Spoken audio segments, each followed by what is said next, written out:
Hello everyone, कैसे हैं आप सब। आप सभी का हार्दिक स्वागत है आपके अपने पारिवारिक चैनल सिंह एजुकेशन इंडिया पर। प्यारे दोस्तों, मैं हूं मिस्टर यूके सिंह।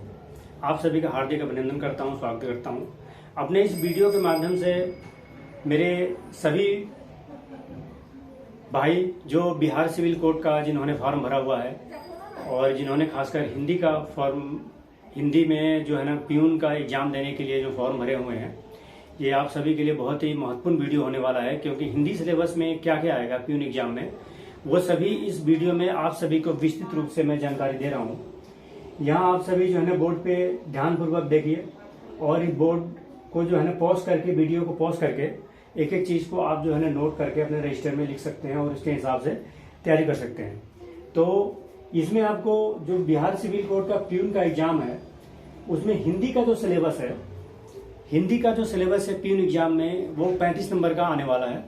तो उसमें हिंदी में किस किस टॉपिक से क्या क्या पूछा जाएगा, इस वीडियो में आप सभी भली बातें जान पाएंगे। तो ध्यानपूर्वक इस वीडियो को देखिए और समझिए। सबसे पहला होगा गद्य। आपको गद्य के बारे में पूछा जाएगा और गद्यांश। गद्य और गद्यांश क्या होते हैं थोड़ा सा समझ लीजिए। हिंदी में आप सभी ने लेसन वगैरह पढ़ा होगा। तो गद्य और गद्यांश जो होते हैं 5 लाइनों का, 8 लाइनों का, 10 लाइनों का एक कहानी की तरह जो है ना, वो एक गद्यांश होता है। मान लीजिए 10 लाइन का एक गद्यांश है, एक कहानी के बारे में आपको दे दिया जाएगा और उस गद्यांश में से ही पूछ लिया जाएगा कि ये इस गद्यांश में जो है ना बार बार जो शब्द आ रहे हैं या बार बार जिनकी पुनरावृत्ति हुई है, वो किस प्रकार के अलंकार हैं, इसमें जो यह शब्द है उसका संधि विच्छेद क्या होगा, या इस गद्यांश के जो रचनाकार हैं, लेखक हैं, कौन है। तो इस प्रकार से गद्यांश से क्वेश्चन आते हैं। गद्य और गद्यांश समझिए कि दोनों एक जैसा ही होता है। गद्य जो है थोड़ा सा छोटा होता है, वो 2 लाइनों का, 3 लाइनों का, 4 लाइनों का, इस तरीके से गद्य होगा। और उसके बारे में भी इसी प्रकार से पूछा जाता है कि यह गद्य जो है ना किस कवि की जो रचना है, कवि का नाम बताइए, तो बताना होता है। और या फिर पूछ लिया जाएगा जो उसमें शब्द वगैरह बार बार आते हैं या रिपीट होते हैं, उनके बारे में पूछ लिया जाएगा, संधि विच्छेद के बारे में पूछ लिया जाएगा। तो इस प्रकार से गद्य और गद्यांश होते हैं। उसके बाद आपका संज्ञा है। संज्ञा की पहचान, संज्ञा की परिभाषा के बारे में पूछा जाता है। उसके बाद सर्वनाम है।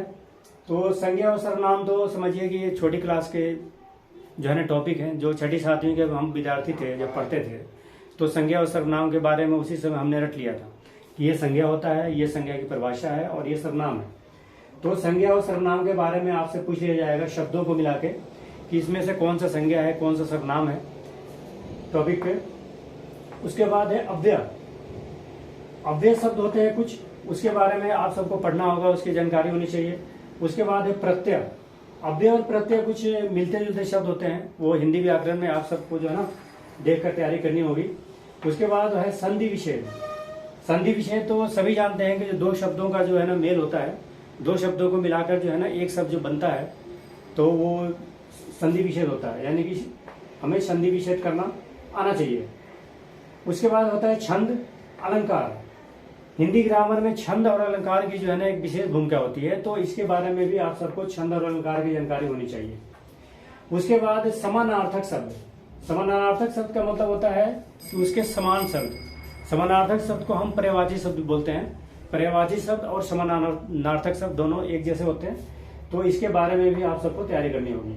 उसके बाद विलोम शब्द। विलोम शब्द का मतलब होता है उल्टा, तो इसकी भी आप तैयारी करें। उसके बाद मुहावरा। हिंदी में आप सब मुहावरा वगैरह आपस में जैसे बोलचाल की भाषा में हम लोग बोलते हैं एक दूसरे के साथ, तो हिंदी के जो मुहावरे होते हैं आप सबको जो है ना उसको याद करना होगा, समझना होगा। उसके बाद कारक। कारक में जो है ना आपको पूरा अध्ययन करना होगा, क्योंकि इस हिंदी के एग्जाम में बिहार सिविल कोड के जो कारक है, ये बहुत ही मेन पॉइंट है कि कारक के बारे में जो है ना आप सबको ये सारा टॉपिक आपको लर्न करना होगा कारक के बारे में। कारक मुख्यतः 8 प्रकार के होते हैं, तो ये जो 8 जो कारक होते हैं ना, इसके बारे में आप सब अच्छी तरीके से अध्ययन कर लीजिएगा कि कौन से कारक किस प्रकार के होते हैं, इनकी पहचान होगा। उसके बाद लोकोक्ति। लोकोक्ति होते हैं जिस प्रकार से मुहावरा होता है उसी प्रकार से एक लोकोक्ति होती है। लोकोक्ति शब्द होते हैं, उनके सेंटेंस वाक्य होते हैं, तो इसके बारे में भी आप सब जो है ना अध्ययन कीजिएगा। उसके बाद रचना और रचनाकार, ये भी आपका एक मेन जो है पॉइंट है। रचना और रचनाकार, रचना और रचनाकार का मतलब होता है कि मान लीजिए कि मुंशी प्रेमचंद जी एक कवि हैं और उनकी जो भी रचनाएं हैं, जैसे मान लीजिए उनकी रचनाएं हैं रंगभूमि, गोदान, तो इसके बारे में पूछ लिया जाएगा कि रंगभूमि के रचनाकार कौन है, या मुंशी प्रेमचंद की जो रचनाएं हैं उसके बारे में और आधिकारिक रूप में आप सबसे पूछ लिया जाएगा। यानी कि जो भी कवि होते हैं और उनकी कौन कौन सी रचनाएं होती हैं, जो लेखक होते हैं उनके कौन कौन से रचना होते हैं। जैसे महादेवी वर्मा है, तो महादेवी वर्मा के बारे में आपसे पूछ लिया जाएगा कि ये जो है रचना किस कवि की है, किस कवित्री की है। तो रचना और रचनाकार के बारे में आप सभी को जो है ना अच्छी तरीके से ज्ञान होना चाहिए और इसके बारे में आप लोगों को याद करना पड़ेगा, इसकी तैयारी करनी पड़ेगी।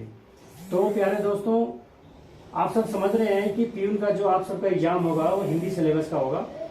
हिंदी सिलेबस में आपको किस तरीके के टॉपिक आएंगे, एक बार मैं फिर से रिपीट कर दे रहा हूँ। इसमें गद्य होगा, गद्यांश होगा, संज्ञा और सर्वनाम होगा, अव्यय और प्रत्यय शब्द होंगे, संधि विच्छेद होगा, छंद और अलंकार होंगे, समानार्थक शब्द होंगे, विलोम शब्द होगा, मुहावरा होगा, कारक होंगे, लोकोक्तियां होंगी, रचना और रचनाकार होगा। जो मुख्य कवि वगैरह लोग होते हैं, लेखक होते हैं, उनकी रचनाएं और रचनाकार का नाम आप सबसे पूछ दिया जाएगा। तो इस वीडियो के माध्यम से आप सभी ने समझा कि सिविल कोड का, जो बिहार सिविल कोड का आप सभी का एग्जाम होने वाला है, इसमें पीयून का जो सिलेबस है हिंदी का, इसमें आप सभी का क्या क्या आने वाला है, किस टॉपिक से आप सब किस प्रकार से तैयारी करेंगे। इस बोर्ड पे मेरा नाम और मोबाइल नंबर भी मैंने लिख दिया है। अगर किसी भाई को किसी और भी प्रकार की जानकारी चाहिए या उनके समझ में सिलेबस के बारे में नहीं आ रहा है या कुछ और अलग से जानकारी हमसे लेना चाहते हैं, तो मुझसे डायरेक्ट फ़ोन करके आप सब संपर्क कर सकते हैं और अपने कन्फ्यूजन को दूर कर सकते हैं। बस ये है कि आप सभी को 1 से 1.5 महीने का जो एक्स्ट्रा समय मिला हुआ है, तो समझिए कि आप सब भाग्यशाली हैं। जिन भाइयों की तैयारी अच्छी नहीं है वो अपनी तैयारी को अपना पूरा कर सकते हैं, और जिनकी तैयारी अच्छी है तो वो अपने सिलेबस को, अपने कोर्स को रिवीजन कर सकते हैं। इससे आपकी तैयारी और भी अच्छी हो जाएगी। तो प्यारे दोस्तों, इस वीडियो में आप सभी ने समझा कि हिंदी सिलेबस में आप सभी का क्या क्या आने वाला है पीयून के एग्जाम में। अब अगली वीडियो में मैं आप सभी को बताने वाला हूं कि आपका जो मैथमेटिक्स का सिलेबस है, इसमें किस किस टॉपिक से मैथ्स के सवाल पूछे जाएंगे, और इंग्लिश विषय में आप सभी से क्या क्या पूछा जाएगा, आप सब किस प्रकार से तैयारी करेंगे। तो जब भी आप मेरे चैनल को देखें तो लाइक करें, शेयर करें, सब्सक्राइब करें, वीडियो को शेयर करें और मुझे सपोर्ट करें। फिलहाल इस वीडियो में इतना ही। अब मिलते हैं अगले वीडियो में, तब तक के लिए जय हिंद, जय भारत।